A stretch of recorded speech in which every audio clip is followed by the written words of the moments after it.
प्राध्यापक अश्विनी बोबडे मॅडमनी जे त्यांच्या वडिलांचं विचारचक्र या पुस्तकाचं विवेचन प्रस्तुत केलं, हे इतकं छान वाटलं. एक तर कदाचित त्याच्यामुळे पण की मी विदर्भातली आहे, मला कुठेतरी जोडल्यासारखं वाटलं हे महत्त्वाचं. आणि दुसरं, त्यांच्या बोलण्याची शैली अत्यंत सुंदर आहे. त्यांनी वेगळे वेगळे त्याला साहित्य, संस्कृती आणि सगळंच समाज सगळ्याशी जोडायचा प्रयत्न केला.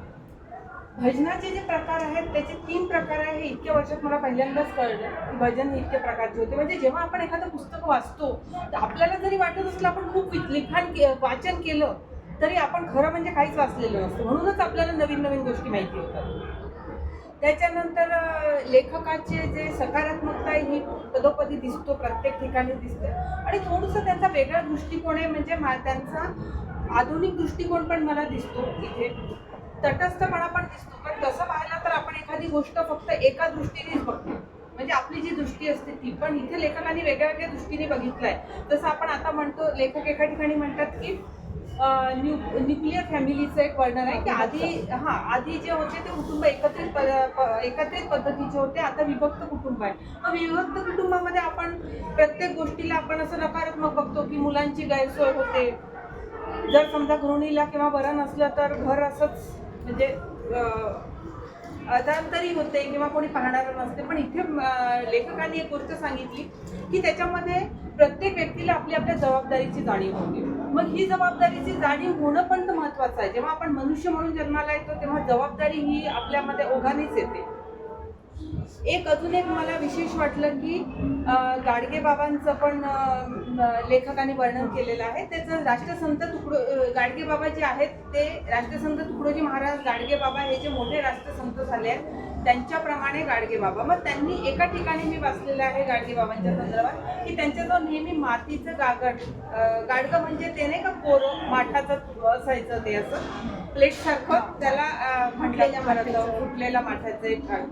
तर त्याच्यासाठी त्यांनी एक सांगितलं की प्रतीक रूपार्थ वापरायचे. प्रतीक रूपार्थ म्हणजे ते जे त्यांच्या हातातलं जे गाडगं होतं ते ह्या गोष्टीचं स्मरण करून द्यायची की सगळं क्षणभंगूर आहे. ज्याप्रमाणे आपलं पंचभूतात्मक आपला देह आहे आणि तो मातीतच मिसळून जाणार आहे, त्याचप्रमाणे हे माठाचा जो तुकडा आहे, जे खापराचा तुकडा आहे, तो पण असंच मातीतच निर्मिती आहे आणि मातीतच विरघळून जाणार आहे. कुठेतरी माणूस काय आहे किंवा त्याचं काय अस्तित्व आहे हे लक्षात म्हणजे नेहमीच त्याला आठवण राहायला पाहिजे, म्हणून त्यांच्याजवळ ते मातीचा एक तुकडा असायचा आणि त्यांना गाडगे बाबा म्हणूनच त्यांचं नाव दिलेलं आहे. तर आणि त्यांचंही समाज सुधारक म्हणून ते एवढं मोठं काम आहे. समाज सुधारक म्हणजे त्यांनी जे सगळे बोलतात तसं नाही केलं, त्यांनी अगदी तळागाळात जाऊन ते समाजामध्ये विचारांचा बदल केला. आणि जोपर्यंत विचारांचा बदल होत नाही तोपर्यंत समाज बदलत नाही, ही त्यांची दृढ धारणा होती.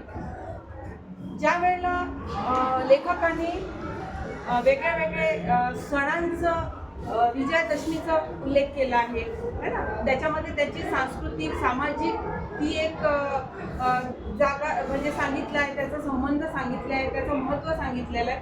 आणि जसं लेखकांनी सांगितलं आहे की जेव्हा आपण कोणाच्या पायात झुकतो किंवा प्रणाम करतो किंवा नमस्कार करतो, जी विदर्भात पद्धत आहे की सोनं त्याच्या व्यक्तीच्या डोक्यावर ठेवायचं मोठा असेल तर आणि त्याच्या पायाला नमस्कार करायचा, त्याच वेळेला आपण आपला अहम जो आहे तो एकीकडे ठेवलेला असतो.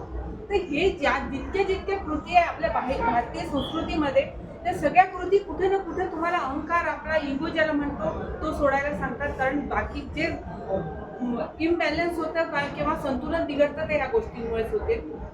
अतिशय सुंदर प्रकारे पुन्हा त्यांनी हे पण सांगितलं की छंद जोपासणे. प्रत्येकाचा छंद असतं काही ना काही, प्रत्येकाचं फक्त एवढंच असतं की कधी कधी आपला छंद आपल्याला माहीतच नसतो काय आहे. तेव्हा जे छंद आहेत ते पण कसे समाज उपयोगी होऊ शकतात, जसं लेखकांनी सांगितलं आणि त्यांची सुकन्या त्यांनी आपल्याला सगळ्यांसमोर सांगितलंय, ते पण खूप छान आहे. आणि असं छंदच असावा ज्यांनी लोकांना आनंद देईल.